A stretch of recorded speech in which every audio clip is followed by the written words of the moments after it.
Shalom. Shalom. Selamat Sabat. Happy Sabbath. Saya sangat senang dan bangga bisa mendapatkan bagian pada hari Sabat ini. I am so glad and so proud to participate in this beautiful Sabbath day. Khususnya karena ini adalah kesempatan yang sangat langka. Because especially this is a rare opportunity for me. Dari pelayanan-pelayanan yang saya lakukan selama ini. Compared to all the services that I have done before. Biasanya saya berbicara kepada orang-orang yang belum mengetahui Yesus sama sekali. Usually I spoke to those who never heard about Jesus Christ. Tidak mempunyai pendidikan formal yang cukup. They have no formal education, uneducated people. Tapi pada saat ini saya sangat bangga karena saya bisa berbicara di depan orang-orang yang full knowledge. But this morning I am so proud because I am speaking in front of educated people. Namun kebanggaan saya pada saat ini agak terhambat. But the proud that I am experiencing right now, karena sampai sekarang kaki saya masih gemetaran. Because until now my feet are shaking. Biasanya saya berkhotbah hanya di kelompok kecil dan menggunakan bahasa Sunda. Before I spoke only for small groups and I use Sundanese language. Dan tidak perlu diterjemahkan seperti ini yang membuat saya lebih grogi lagi. And no need to be translated as what I have now. Tapi saya percaya Tuhan akan memberikan kekuatan dan pesan yang akan kita dapatkan pada hari Sabat ini akan mendatangkan sukacita kepada kita. But I believe that God will strengthen us and also the message will bring joy to our life. Pada Sabat ini saya mungkin belum banyak yang mengenal karena saya memang tidak ditamatkan di tempat ini. Probably most of you do not know me because I never graduated from this campus. Karena beberapa adik saya mereka menyelesaikan pendidikan di tempat ini. But some of my brothers and sisters, they graduated from this campus. Saya tidak seberuntung mereka karena saya harus ditamatkan dari kampung. I was not so lucky as my brothers and sisters because I graduated from one of the village. Puji Tuhan, dalam perjalanan kehidupan saya mengikut Tuhan, saya didahului adik saya yaitu Pendeta Rudolf Tambunan yang ditamatkan di tempat ini. But praise God, during my journey, I was my brother, Pastor Rudolf Tambunan. He graduated from this campus. Gembala jemaat di Bali saat ini. He is now a pastor in Bali. Dan hampir 15 tahun saya tidak pernah menginjak kaki di gereja. And almost 15 years I never attended a church. Ini perjalanan sampai saat ini masih banyak teman saya yang meragukan kependetaan saya. Even until now, there are some of my friends, they are still questioning my pastoral. Ini benar-benar kamu? Is it truly you? Ya, saya adalah orang yang hilang. Dan pada saat-saat yang lalu sudah memantapkan diri untuk kembali. Yes, I am the one who has been lost, but I have decided to come back. Pada saat ini kalau disuruh memilih berkhotbah di hadapan Bapak, Ibu, dan adik-adik sekalian, saudara-saudaraku yang kekasih dalam nama Yesus, lebih bagus saya menginjil di mana sarang FPI. Saya lebih berani sebenarnya daripada saya harus berdiri di sini berkhotbah di depan Bapak, Ibu sekalian. If I can choose, I would better to speak in front of other people, the small groups, instead of speaking in front of you. Namun tanggung jawab berkata lain, saya telah ditempatkan untuk berkhotbah pada saat ini, pada hari Sabat yang indah ini. But as my responsibility, I have been scheduled to speak in this church right now. Ketika Pendeta Simon mengatakan kepada saya bahwa tanggal 27 akan ada Minggu Sembahyang, hati saya sangat senang sekali. When Pastor Simon Situmorang told me that on 27 there will be a week of prayer, I am so glad to hear it. Tetapi ketika Pendeta Hoknir sampaikan tanggal 14 kita mulai Minggu Sembahyang, berarti saya harus lakukan tugas saya. But when Pastor Hoknir Siltonga informed me that the week of prayer instead of 27 becomes October 14, then I thought that I will do my part. Tidak ada pilihan lain, lantas saya berdoa kepada Tuhan, Tuhan, apa yang akan saya sampaikan kepada hamba-hambamu yang ada di sekolah nabi-nabi di Unai. There is no other choice. Instead of avoiding the schedule, I have to do my schedule, and I pray to God, what should I share with all these brothers and sisters? Lantas saya mengambil inisiatif ketika saya membuka Alkitab saya dan mulai bernyanyi dalam hati lagu Sion nomor 149, adakah tersurat namamu di sana? Then I took the initiative while opening my Bible, and I also sang some songs, and I remember one of our songs is Your Name recorded there. Namun tidak itu yang saya buat judulnya. Nah, apakah namamu masih tersurat di sana? And then the title, I did not follow what the song says, but I follow the title that we have now, is Your Name recorded there. Berarti ada satu kondisi nama kita yang sudah tercatat di sana, berarti itu bisa hilang. It means once our name is written there, but one day probably the name will be erased from that. Ketika kita dilahirkan kembali dan mendapatkan baptisan kudus dengan iman yang sungguh, kita percaya nama kita sudah tercatat di buku kehidupan. When we were born and also we got a holy baptism, then we believe that our name is written in heaven. Namun, apakah ketika perjalanan iman kita, nama kita tetap bisa tercatat di sana? But the question is, during our journey of life, journey of faith, do you think that your name is still written there? Tentunya harapan kita adalah kita tetap mendapatkan warisan yang ada di sana.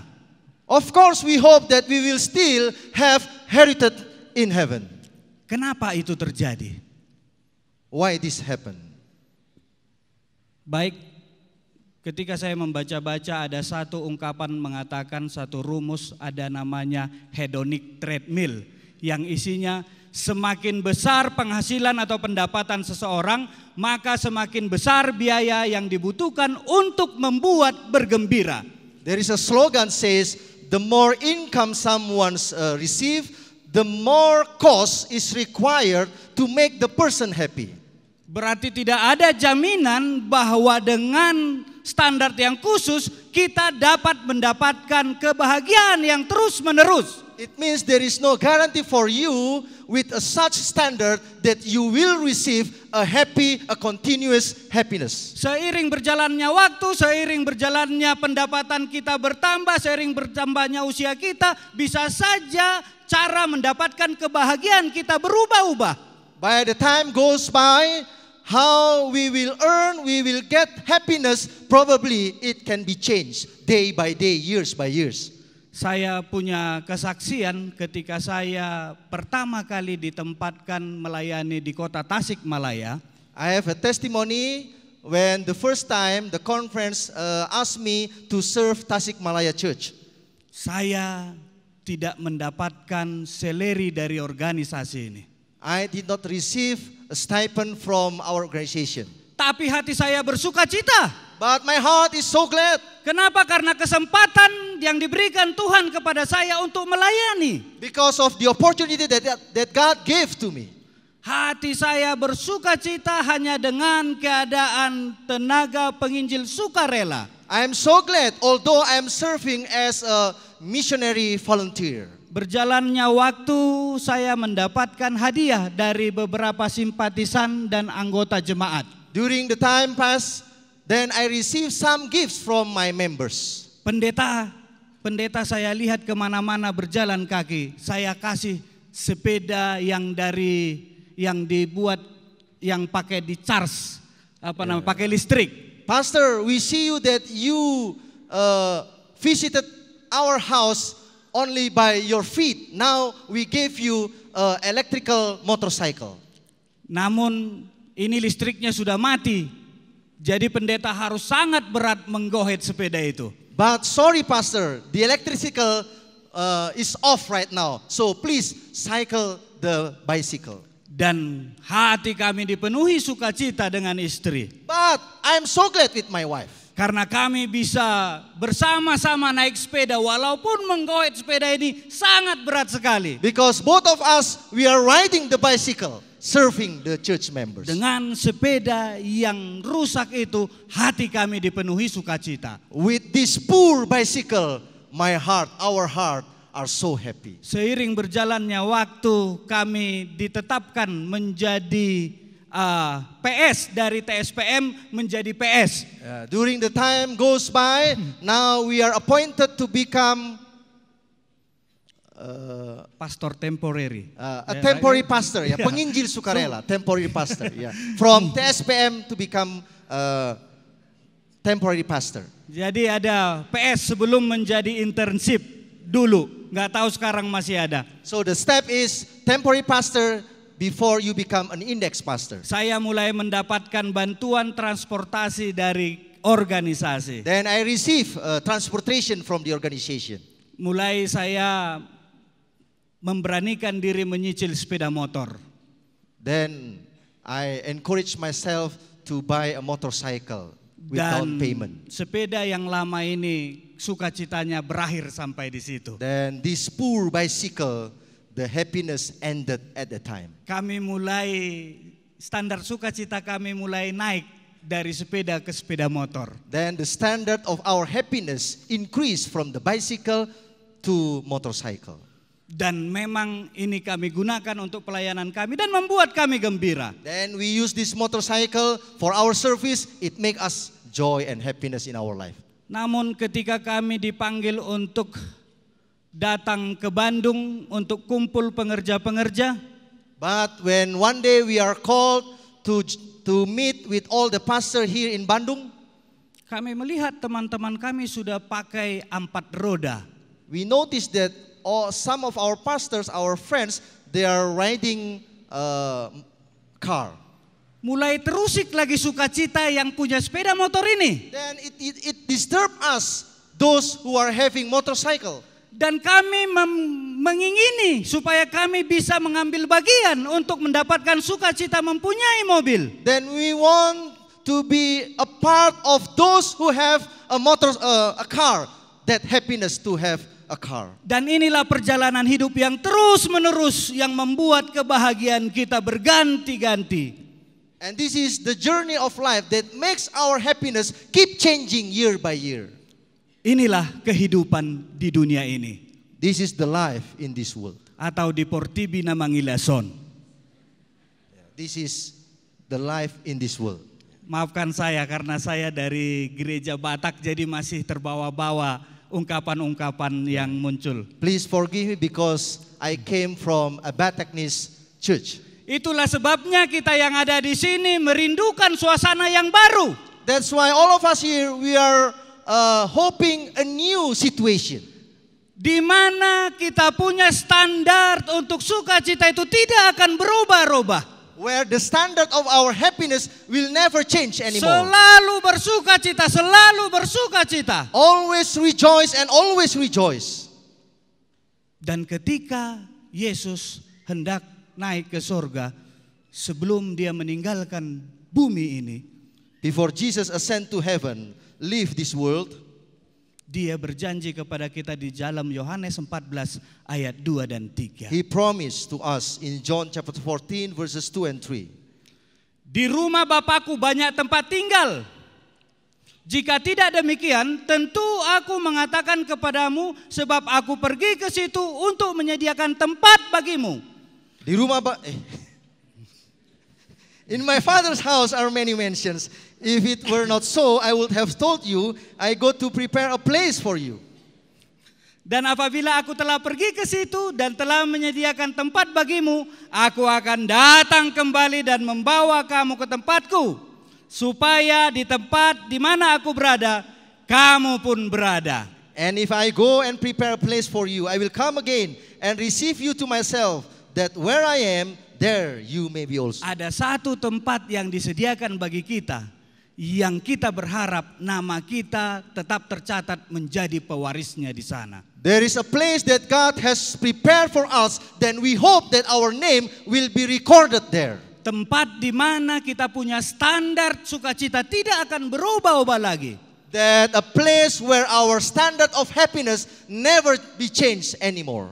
Di dalam Wahyu 21 ayat 4 dikatakan, dan ia akan menghapus segala air mata dari mata mereka, dan maut tidak akan ada lagi, tidak akan ada lagi perkabungan atau ratap tangis atau duka cita, sebab segala sesuatu yang lama itu telah berlalu.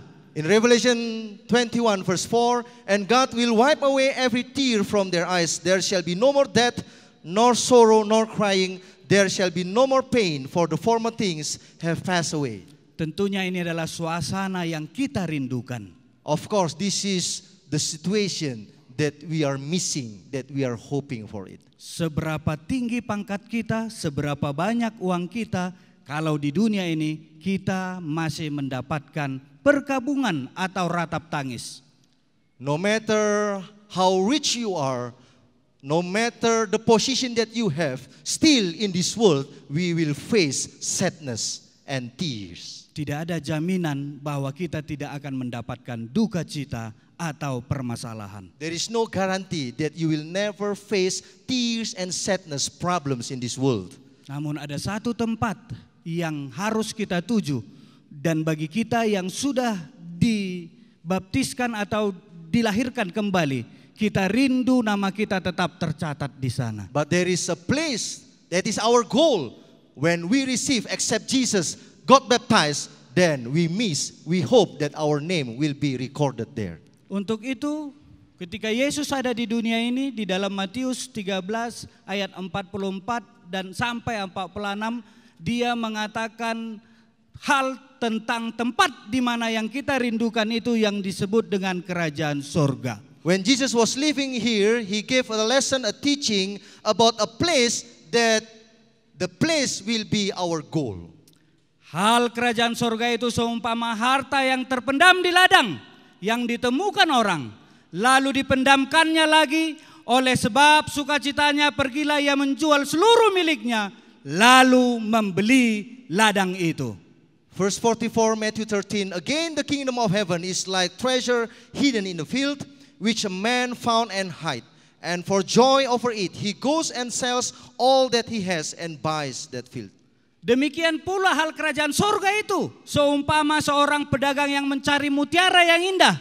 Setelah ditemukannya mutiara yang sangat berharga, ia pun pergi menjual seluruh miliknya, lalu membeli mutiara itu. Again, the kingdom of heaven is like a merchant seeking beautiful pearls, who, when he had found one pearl of great price, went and sold all that he had and bought it. Saya coba-coba melihat ayat ini di dalam tulisan Ellen G. White atau Rono Buat.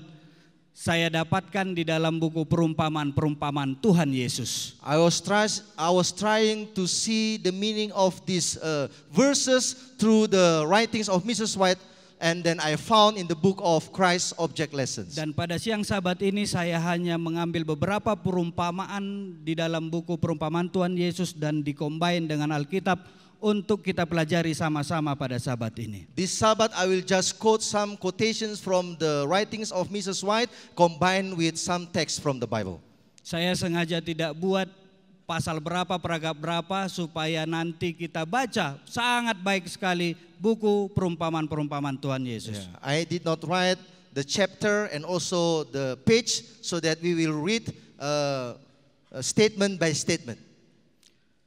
Di dalam buku perumpamaan-perumpamaan Tuhan Yesus dikatakan mengenai harta yang ditemukan di ladang. Petemu harta di ladang itu rela menukarkan dengan segala harta miliknya, siap sedia untuk bekerja tanpa mengenal lelah untuk mendapatkan harta yang tersembunyi.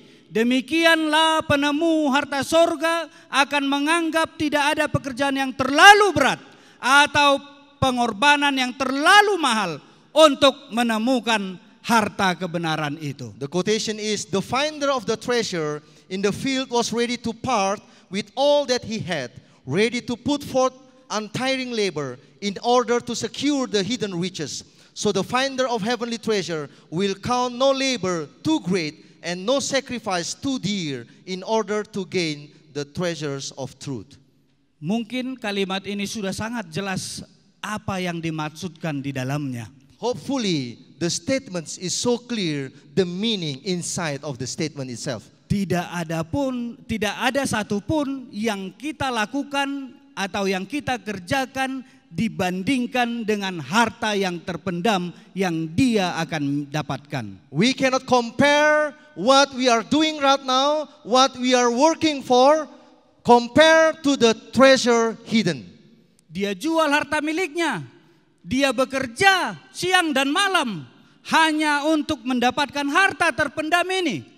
He sells all what he has. He worked day and night only to get this treasure hidden. Inilah kerinduan kita tentunya untuk mendapatkan harta yang terpendam ini juga. This is our desire and hope to receive, to get this treasure hidden. Apapun yang kita lakukan pada saat ini, whatever we are doing right now, tentunya kita sangat rindu kita tetap menjadi ahli waris di surga. For sure, we hope that we will be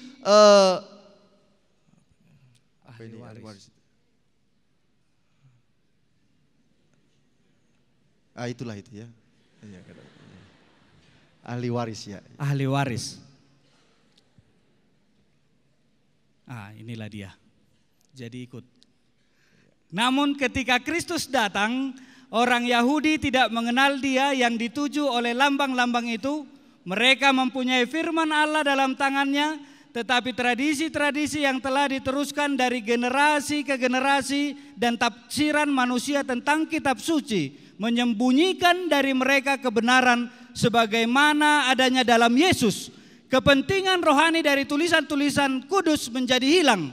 Rumah, harta dari segala pengetahuan terbuka bagi mereka, tetapi tidak diketahuinya. The next quotation, yet when Christ came, the Jews did not recognize him to whom all these symbols pointed. They had the word of God in their hands, but the traditions which had been handed down from generation to generation and the human interpretation of the scripture hide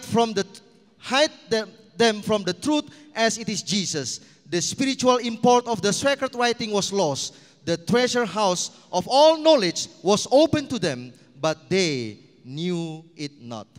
Kita kadang-kadang sama seperti orang-orang Yahudi tempo dulu. Sometimes we are just like the Jews in the past. Kadang-kadang kita tidak mengenal Yesus sebagai harta yang terpendam itu. Sometimes we do not recognize Jesus as the treasure hidden. Walaupun kita mempunyai dan mempelajari firman setiap hari. Although we have the Bible and then we study the Bible every day. Namun hal itu bisa hilang daripada kita karena kita tidak membuka diri. But the truth will be lost from our life because we do not open our life. Dari mana kita tahu kita tidak membuka diri? How do we know that we do not open our life? Apakah memang Yesus nomor satu di dalam kehidupan kita? Is it true that Jesus is the first in our life? Seperti penemu harta karun yang di ladang itu. Just like the founder of this treasure hidden in the field. Menukarkan segala miliknya untuk mendapatkan harta itu. He changed all things that he has so that he can get this treasure hidden. Bekerja sekuat tenaga untuk mendapatkan harta itu. He worked wholeheartedly so that he can get this treasure hidden. Kadang-kadang kesibukan dunia ini membuat mata kita tidak terbuka bahwa harta itu tidak kita ketahui. Many times in our busyness, it closes our eyes so that we do not open our eyes to see the hidden treasure. Firman Allah harus kita selidiki, kita harus mendidik anak-anak kita di dalam kebenaran yang terdapat di dalamnya. Ia adalah harta yang tidak pernah kering. Tidak banyak manusia gagal untuk mendapatkan harta ini. Sebab mereka tidak menyelidiki sampai ia menjadi miliknya. The word of God, the next quotation, is to be our study. We are to educate our children in the truths found therein. It is an inexhaustible treasure, but men fail to find this treasure because they do not search until it is within their possession. Saudara-saudara kekasih yang dalam nama Tuhan, my beloved brethren in Jesus Christ. Ketika saya berkuliah, saya sangat sering membaca Alkitab. When I was studying, I always read the Bible. Namun Alkitab saya pelajari hanya untuk mendapatkan nilai A dari dosen. but I studied, I read the Bible just to get A from my teachers. Tidak membuat Alkitab firman Allah ini menjadi milik saya. I never made the Bible, the Word of God, as mine. Sehingga kadang-kadang saya bisa jatuh dan lemah. Therefore, many times I became weak and then fell. Kalau saya ceritakan kelemahan-kelemahan saya tidak baik di tempat ini. If I share with you all my weaknesses, I think it's not a good way. Walaupun saya belajar Alkitab setiap hari dan mendapatkan nilai bagus di dalam perkuliahan saya, namun saya belum mendapatkan Kristus di dalam diri saya. Although I study day by day the Word of God, but I never got Jesus Christ as mine in my life. Why? Kenapa? Why? Karena saya hanya ingin mendapatkan nilai dan saya ingin baik dilihat orang ketika mengajar di gereja. The purpose only so that I will get a good grade and people will see me as a good person when I am teaching in the church. Dan itu tidak mengubah hidup saya. And it never changed my life. Jika engkau mencarinya seperti mencari perak dan mengejarnya seperti mengejar harta terpendam, maka engkau akan memperoleh pengertian tentang takut akan Tuhan dan mendapatkan pengenalan akan Allah. Proverbs 2 chapter 2 verses 4 and 5, if you seek her as silver and search for her as for hidden treasures, then you will understand the fear of the Lord and find the knowledge of God. Pada saat ini organisasi kita sedang menggalakkan kembali follow the Bible. In this time our organization encouraging us to join with the Follow the Bible program. Kenapa? Karena banyak kita yang sudah merasa mengetahui Alkitab tetapi tidak memilikinya. Because many of our members now, they think they know about the Bible, but they do not have the truth. Kita hanya membuka Alkitab kita ketika kita ada di rumah ibadah. We just open our Bible when we come for worship. Kita hanya membuka Alkitab kita ketika kita hendak melakukan seminar. We open our Bible just because we are doing a seminar. Apakah kita sudah membaca Alkitab kita setiap hari? Do we read our Bible day and day, day by day, every day? Mencarinya seperti mencari perak dan mengejarnya seperti mengejar harta terpendam. Seeking the truth as silver and hidden treasure. Itulah yang membuat kita dapat memiliki harta yang terpendam ini. It will help us to have this hidden treasure. 13 tahun saya sama-sama belajar Alkitab dengan pendeta ini. For 13 years, I studied together with this pastor. Kami sama-sama belajar, kami sama-sama menginjil di komunitas orang-orang Sunda. We studied together, we did also evangelism for the Sundanese community.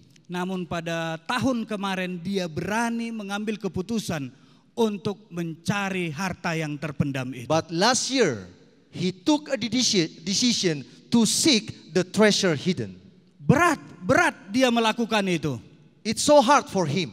Dia mempunyai 500 jemaat di gerejanya. He had 500 members in his own church. Dia mempunyai fasilitas-fasilitas untuk hidup. He had a good facility to support his life. Ketika dia hendak menerima Yesus dan mencari harta yang terpendam itu, when he was about to accept Jesus and to seek these hidden treasures, dia harus tinggalkan semuanya. He must leave all things, the facilities that he had before, dan hidup mulai dari nol untuk mencari Tuhan. And start his own life with nothing, zero, to seek the Lord. Puji Tuhan, dia ada bersama-sama dengan kita pada saat ini kuliah, namun sekarang dia melayani di kota Ciamis. Praise God that this pastor is now studying in this campus, but unfortunately this Sabbath he is serving our church in Dia Ciamis. rindu membagikan harta terpendam itu kepada umat-umatnya yang ada di Tasikmalaya dan Ciamis. He is willing to share the hidden treasure to all the members in Ciamis. Kemarin dia menelepon, pendeta, bagaimana, apakah saya bisa tamat? Saya lihat statement saya masih hutang 13 juta. Yesterday he called me and said, Pastor, is it possible for me to graduate because I see my debt is 13 millions. Karena 2 minggu lagi kami akan mid test. Because we have another 2 weeks for the mid test. Percayalah kepada Tuhan, kamu akan sanggup melakukan I itu. told him, just believe in God, you can make it. Inilah meninggalkan semua apa yang dia miliki. He left all things that he had. Mungkin tidak semua kita mempunyai hal yang seperti dialami oleh pendeta ini. Probably not all of us will have the same experience as what this pastor has. Mungkin kita tidak perlu harus bersusah payah meninggalkan segala harta milik kita dan keinginan-keinginan kita. I don't think so that all of us will leave all of our desires. Namun, apakah kita mau mencari seperti mencari perak dan mengejar seperti mengejar permata? But are we willing to seek the truth as we are seeking silver and pearl? Dan perumpamaan yang kedua yang Tuhan Yesus berikan adalah mengenai mutiara. The next parable that Jesus gives is about pearl. Di dalam buku perumpamaan Tuhan Yesus dikatakan, Kristus sendiri adalah mutiara yang sangat berharga itu. Ia adalah anugerah, tetapi hanya kepada mereka yang menyerahkan dirinya, jiwa, tubuh dan roh kepadanya tanpa menghiraukan apa-apa. Kita harus menyerahkan diri kita kepada Kristus untuk menghidupkan suatu kehidupan penurutan kepada segenap tuntutan-tuntutannya. Segenap diri kita, segenap talenta, serta kecakapan yang kita miliki adalah milik Tuhan untuk dipersembahkan kepada pelayanannya. The next quotation from the Christ Object Lessons. Christ is represented in the scriptures as a gift, but only to those who give themselves, soul, body, and spirit, to Him without reserve. We are to give ourselves to Christ, to live a life of willing obedience to all His requirements. All that we are, all the talents and capabilities we possess are the Lord's to be consecrated to His service. Mengenai mutiara ini adalah di mana ditekankan di dalamnya segenap diri kita, segenap talenta serta kecakapan yang kita miliki adalah milik Tuhan. In this parable about the pearl, all of our life, all of our talents, it is belong to God. Tidak semua orang bisa bernyanyi dengan baik. Terima kasih tadi nyanyiannya sangat menggugah hati. Not all of us can sing. Thank you for the songs. Tidak semua kita mempunyai talenta untuk berbicara. Not all of us we have a talent to speak in front of other people. Namun Tuhan telah menitipkan talenta-talenta kepada seluruh umatnya. But God has entrusted talents in all of His people. Itu adalah milik Tuhan. Those things belongs to God. Dan tidak milik kita. It is not ours. Untuk itu semua yang kita punya, semua yang kita boleh lakukan, semuanya adalah untuk Tuhan. For that reason, all that we have, all that we can do, those things belong, we give it to the Lord. Kita harus memberikan yang terbaik untuk Tuhan. We must give the best to our Lord. Di dalam Filipi 3 ayat 7 dan 8 dikatakan demikian. Tetapi apa yang dahulu merupakan keuntungan bagiku, sekarang kuanggap rugi karena Kristus. Malahan segala sesuatu yang kuanggap rugi karena pengenalan akan Kristus Yesus Tuhanku lebih mulia daripada semuanya. Oleh karena Dialah aku telah melepaskan semuanya itu dan menganggapnya sampah sampai aku memperoleh Kristus. Philippians chapter 3 verses 7 and 8. But what things were gained to me, these I have counted loss for Christ. Yet indeed I also count all things loss for the excellence of the knowledge of Christ Jesus my Lord, for whom I have suffered the loss of all things and count them as rubbish, that I may gain Christ. Pada saat ini kita dituntut untuk membuat Kristus dan Alkitab adalah keuntungan bagi kita. For now on, we are required to make Christ and also the Bible as our benefit. Apakah kita mau melakukannya? Will all of us here want to make it? Kita harus lakukan ini agar nama kita masih tetap tercatat di sana.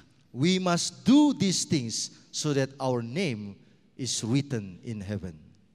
Sangat sayang sekali kita mempunyai terang, tapi kita tidak dapat mendapatkan terang itu sendiri. Unfortunate if we have the light, but we do not have the light. Untuk itu pada saat ini terang itu bisa kita rasakan ketika kita berbuat dengan apa yang kita bisa lakukan. We can experience the light if we do something that we can do. Tuhan menempatkan atau menitipkan talenta-talenta kelebihan kepada kita untuk kita lakukan di dalam kehidupan kita. God entrusted talents in our life that we will do something. Biarlah kita hanya melakukan untuk Tuhan dan meninggalkan apa yang lama, perbuatan-perbuatan kita mungkin yang sombong, kita tinggalkan. And do all things only for the Lord and leave all those in the past. Sehingga talenta yang banyak ini bisa berkembang dan menjadi terang, dan kita sendiri adalah terang itu. So that all these bountiful talents will grow and develop. Tidak ada satupun yang dapat kita megahkan kepada orang lain, kepada Tuhan. Karena Tuhanlah pemilik kebolehan-kebolehan kita itu. Nothing that we can boast to God because all things belong to God. Pertanyaan yang paling mengkhawatirkan kita adalah bukanlah berapa banyak telah saya terima, melainkan apa yang saya perbuat dengan apa yang saya punyai. The most worrying questions is not about how much do you receive, but how much do you do with what you receive. Apa yang telah kamu perbuat dengan apa yang kamu punyai. What you have done and what you have. Apakah kamu telah berbuat dengan apa yang kamu punyai? What you have done from what you have. Jika belum, lakukan sekarang. If you never done it, do it right now. Karena itu adalah milik Tuhan. Because they belong to God. 2 Korintus 8 ayat 12 mengatakan kepada kita demikian. Sebab jika kamu rela untuk memberi, maka pemberianmu akan diterima. Kalau pemberianmu itu berdasarkan apa yang ada padamu, bukan berdasarkan apa yang tidak ada padamu. 2 Corinthians chapter 8 verse 12. For if there is first a willing mind, it is accepted according to what one has and not according to what he does not have. Apa yang ada pada kita, itulah yang kita beri. What we have, then we give it. Tuhan tidak menuntut banyak. God does not require more than that. Untuk itu pada saat ini tidak ada alasan bagi kita untuk tidak berbuat. So there is no reason for us not to do something. Karena Tuhan hanya meminta apa yang ada padamu. Because God just requires what we have. Dan jangan pernah memberi apa yang tidak ada padamu. Do not ever give what you do not have. Maksudnya jangan memberi kalau kamu tidak ikhlas. Do not ever give if there is no love in Apa your yang ada life. padamu itu adalah ketika kita memberi dengan ikhlas. That is what you have and give it with love. Apakah kita sudah ikhlas? Do we have love in our gift? Don't worry. Jangan kamu khawatir. Betapa kecil pun talentamu, Allah mempunyai tempat untuk itu. 1 talenta itu yang digunakan dengan bijaksana akan melaksanakan pekerjaan yang telah ditentukan. The next quotation, no matter how small your talents, God has a place for it. 1 talent, used wisely, will carry out the work that has been determined. Betapa kecil pun talentamu. No matter how small your talent is. Mungkin kita hanya ada yang memiliki hanya talenta senyum. Maybe we have just smile talents. 1 talenta yang digunakan dengan bijaksana akan melaksanakan pekerjaan yang telah ditentukan. 1 small talent, used wisely, will carry out the work of God. Hanya dengan senyum Anda telah melaksanakan pekerjaan yang telah ditentukan. Even only by your smile, you have done the work of God. Banyak talenta-talenta yang ada di tempat ini. Many talents exist here in this place. Lakukan itu, karena itu akan melaksanakan pekerjaan yang telah ditentukan. Use it because it will finish, it will work the work of God. Ini ada teori keseimbangan yang diberikan Alkitab kepada kita di dalam 2 Korintus 8 ayat 13 dan 14. There is a balanced theory that the Bible give us in 2 Corinthians chapter 8, 13 and 14. Sebab kamu dibebani bukanlah supaya orang lain mendapat keringanan, tetapi supaya ada keseimbangan.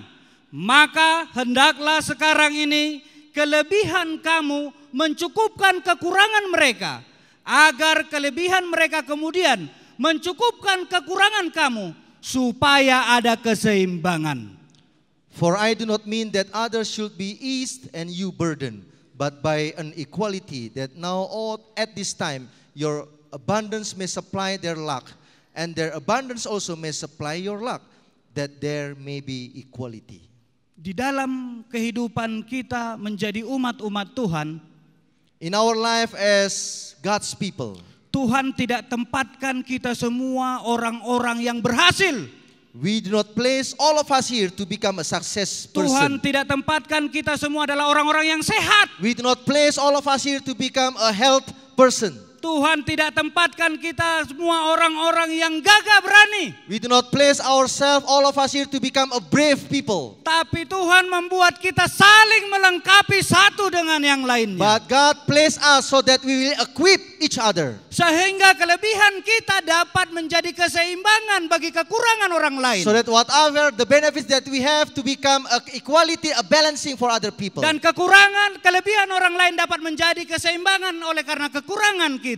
So that all the needs of other people become a balance for our needs. Itulah sebabnya Tuhan mengatakan kepada kita ini adalah satu tubuh. Because for that reason God says we are one body. Yang mempunyai kelebihan dan kekurangan masing-masing. With all weaknesses and goodness. Agar tidak ada kesombongan yang timbul di dalam hati kita. So that no one will boast in their life. Jadi jangan sombong kalau saudara bisa memberikan banyak kepada pekerjaan Tuhan ini. Do not become a boast person although you give a lot to this church. Jangan berkecil hati kalau saudara belum bisa melakukan apa-apa untuk pekerjaan Tuhan ini. Do not be discouraged if you cannot do something for this work. Ada waktu yang baik yang Tuhan berikan kepada kita untuk belajar saling melengkapi. There is a time for us that God will give us a time to equip each other. Dan saya percaya itu sudah dilakukan di tempat ini. And I believe it has been done in this university. Perumpamaan yang terakhir. The last parable. Adalah perumpamaan yang biasa-biasa saja. It is a simple parable. 5 gadis yang bijaksana dan 5 gadis yang bodoh. The wise virgins and the foolish virgins. Tentunya kalau saya bertanya, kita akan rindu duduk di tempat kelima gadis yang bijaksana. If I ask you, and then of course you also, you want to sit in these 5 wise virgins. Saya percaya tidak ada satupun ketika diberikan pilihan kita memilih untuk duduk di tempat 5 gadis yang bodoh. I believe no one of us, if you have a choice, that you will choose to sit in the side of 5 foolish virgins. Namun siapakah ke-10 gadis ini menurut buku perumpamaan-perumpamaan Tuhan Yesus. But who are these 10 virgins according to the Christ object lessons? Kedua, rombongan anak darah yang menunggu menggambarkan dua golongan orang yang mengaku menunggu kedatangan Tuhan. Mereka disebut anak darah sebab mereka mengaku memiliki iman yang sejati.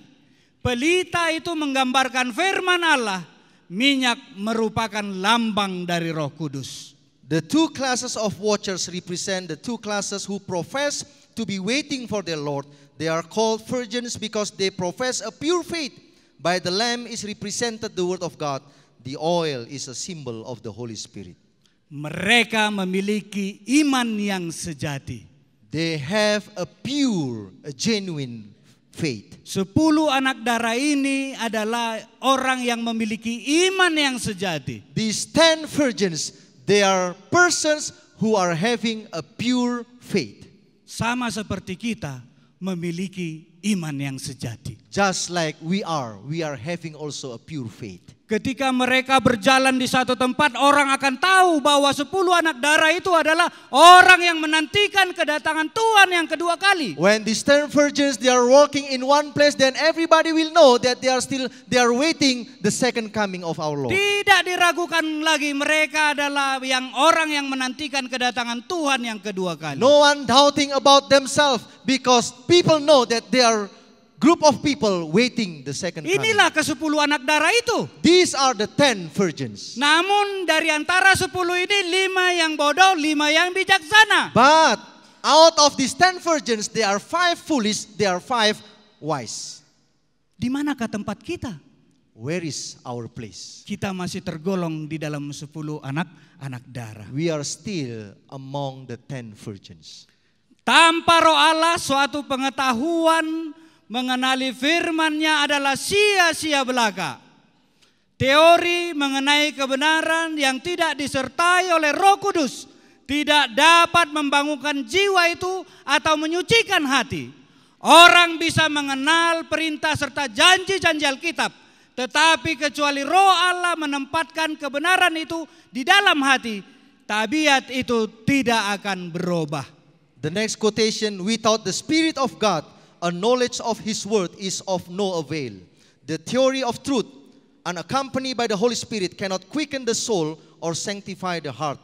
One may be familiar with the commands and promises of the Bible, but unless the Spirit of God sets the truth home, the character will not be transformed.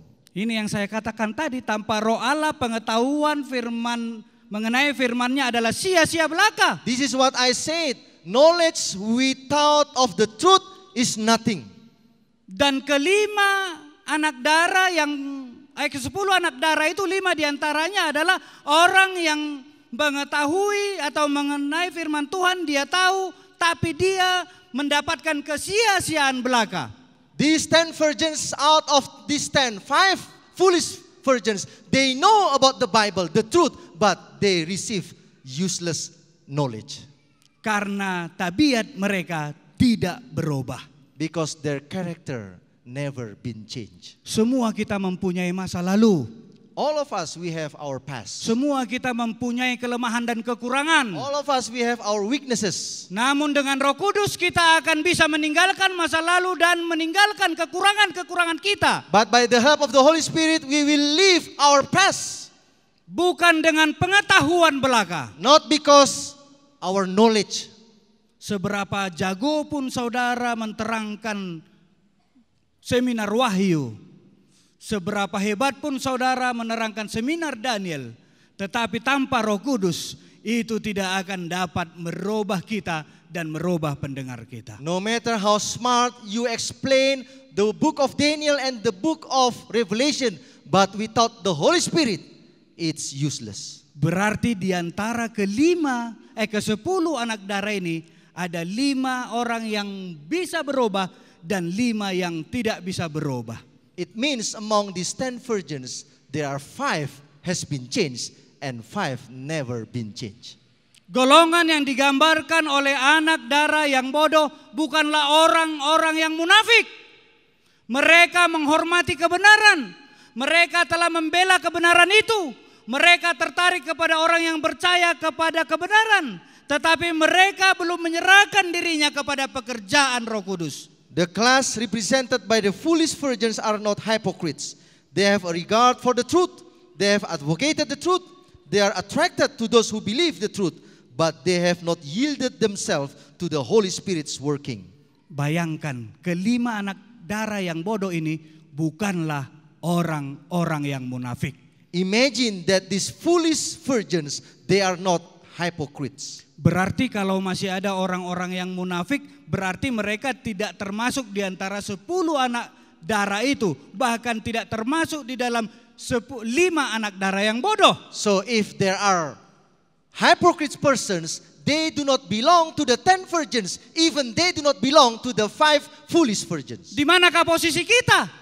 Where is our position right now? Sementara hanya 10 anak darah inilah yang menantikan kedatangan Yesus. Because only these 10 virgins waiting for the second coming. Dan yang menganggap dirinya adalah, yang menganggap dia namanya masih tercatat di sana. And for those who think that their names are still recorded there. Kalau kita belum berada di posisi 10 anak darah yang bodoh saja, nama kita sudah tidak ada di sana. If you are in the part of the foolish virgins, it means your name has not been written there anymore. Apalagi kita tidak ada di dalam golongan ini. How much more if you are not belong to this part, to this group. Saya percaya kita rindu ada di antara kelima anak darah yang bijaksana. I believe we want to be member of the 5 wise virgins. Sehingga ketika orang bertanya, masih adakah nama Anda tercatat di sana? So that whenever someone asks you, is your name still written there? Kita pastikan nama kita ada di sana. And then we will make sure that our name still recorded in heaven. Kenapa? Why? Kisah 1 ayat 8 mengatakan kepada kita. Acts chapter 1 verse 8. Tetapi kamu akan menerima kuasa kalau Roh Kudus turun ke atas kamu, dan kamu akan menjadi saksiku di Yerusalem dan seluruh Yudea dan Samaria sampai ke ujung dunia. But you shall receive power when the Holy Spirit has come upon you, and you shall be witnesses to me in Jerusalem and in all Judea and Samaria and to the end of the earth. Nama kita tercatat di sana ketika kita menerima kuasa dan bersaksi tentang keselamatan. Our name will be written in heaven when you have power and you do witnesses. Tanpa menjadi saksi, kita akan kehilangan nama kita di sana. Without doing witnesses for other people, our name will never be written there. Ini bukan karena saya departemen penginjilan perorangan ya. It is not because I am now doing a personal ministry department. Tapi ini adalah perintah dari Tuhan Yesus. But it is a command from God. Review and Herald 23 Agustus 1892 mengatakan, tidak ada yang terdaftar dalam buku catatan di sorga sebagai orang Kristen bila tidak memiliki roh penginjilan.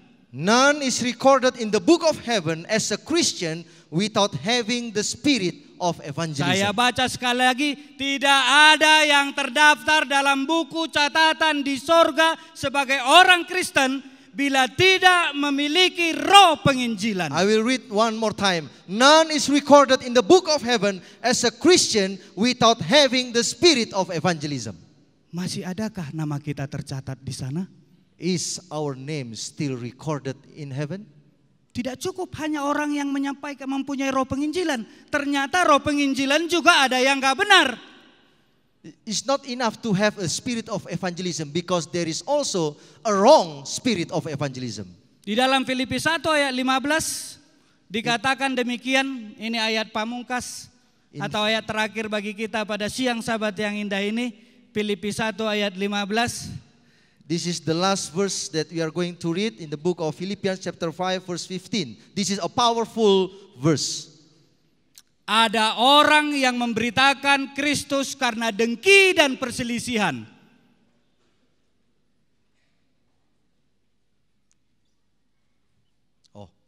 One. Some indeed preach Christ even from envy and strife. Tetapi ada pula yang memberitakannya dengan maksud baik. And some also from goodwill. Yang dimaksud Review and Herald tadi adalah memberitakannya dengan maksud baik. This is what Review and Herald says. Tidak, Preaching the gospel from goodwill. tidak memberitakan dengan dengki dan perselisihan. Not witnessing because of envy and strife. Supaya lebih hebat dari jemaat Anu, mari kita menginjil. So that we will better than other church, so let's do evangelism. Supaya bisa menggantikan pendeta Tambunan, mari kita menginjil. So that we can replace Pastor Tambunan, let's do evangelism. Banyak ternyata penginjilan yang dilakukan juga dengan perselisihan dan Many dengki. evangelisms are conducted right now because of the envy and strife. Supaya suara kita lebih bagus didengar orang sana daripada orang sana. So that your voice will be heard nicely in other place compared to the other one. Be careful, kor. Karena kalau kita menganggap bahwa suara kita supaya lebih bagus dari orang lain, itu tidak hal yang benar. Hati-hati anggota choir. Begitu maksudnya? Iya. Hati-hati anggota choir. Do not ever think that your voice is better than other people's voices. Jadi menyanyi, membaca firman, berkhotbah, menyiar radio, apapun yang kita lakukan, singing, preaching the gospel, radio evangelism, whatever you do, itu adalah memberitakan Tuhan dengan maksud baik. We are proclaiming our Lord in goodwill. Asal saja tidak karena dengki dan perselisihan. Not because of envy and strife.